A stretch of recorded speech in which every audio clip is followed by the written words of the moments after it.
লড়াকু বাঙালির স্বাধীনতার গৌরব মাটিতে মিশেছিল এই আগস্ট মাসে। ৭৫ পরবর্তী সময়ে জাতীয়তা বোধ নিয়ে একান্ত ভাবনায় নিরঙ্কুশ গর্ববোধ করতে পারে না কোনো বাঙালি, কেননা বাঙালি নিজেই তার জাতির পিতাকে হত্যা করেছে।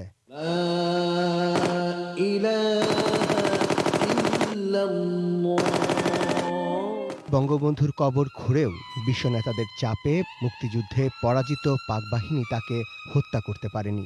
নিজের স্বাধীন বাংলায় ফিরে এসে প্রাণ দিতে হলো সেই বিশ্ব নেতাকে।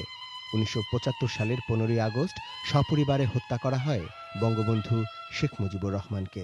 মানুষের মৃত্যুর সময় দোয়া কালাম পড়ানো হয় বা তাদের প্রিয়জন চলে গেলে তাদের মুখ দেখানো হয়, কবরে দেওয়ার সময় তাদের শেষ দেখা, এটা আমাদের ধর্মে, এটা আমাদের সব কিছু রীতি, কিন্তু আমরা তো সেই সুযোগ থেকে বঞ্চিত। এবং এই জন্যই আমাদের সব সময় আমাদের সব কিছু একটা অতিরিক্ত অসমাপ্ত রয়ে যাবে। কিন্তু কি ছিল এই কালজয়ী নেতাকে হত্যার প্রেক্ষাপট?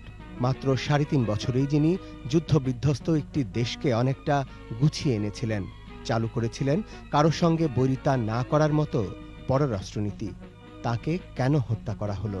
যেটা কোনো পরিবারের উপর আঘাত ছিল না বা শুধু ক্ষমতা দখলের জন্য ছিল না, এটা ছিল একটা চেতনাকে ধ্বংস করা, মুক্তিযুদ্ধের বিজয়কে নস্যাৎ করা, স্বাধীন বাংলাদেশ যে সৃষ্টি হয়েছে সেই সৃষ্টিকে ধ্বংস করাই ছিল এই হত্যাকাণ্ডের উদ্দেশ্য। তা আরও বেশি সকলের কাছে প্রমাণিত হলো যখন ৩রা নভেম্বর কেন্দ্রীয় কারাগারে ৪ জাতীয় নেতাকে নির্মমভাবে হত্যা করা হলো। শুধু কি মুক্তিযুদ্ধ বিরোধী শক্তির ইন্ধন, নাকি স্বাধীনতার পক্ষের শক্তি বলে পরিচয়দানকারী অনেকেই বঙ্গবন্ধুর খুনিদের মানসিক শক্তি জুগিয়েছিলেন? আওয়ামী লীগের সাবেক সাধারণ সম্পাদক সেই বিষয়টিও প্রকাশ্য বলেছেন।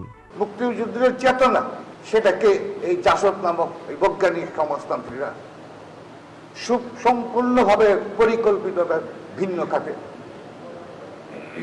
খাতে তারা পরিচালিত করবে। তবে আপামর বাঙালি জাতিকে বিভ্রান্ত করতে পারেনি কেউ, আর তাই আজও আগস্ট মাস এলে শোক নামে বাঙালির মনে। অন্ধকারে আলো জ্বালিয়ে জাতি স্মরণ করে তার পিতাকে। Arafat Siddiqui, ATN news, Dhaka.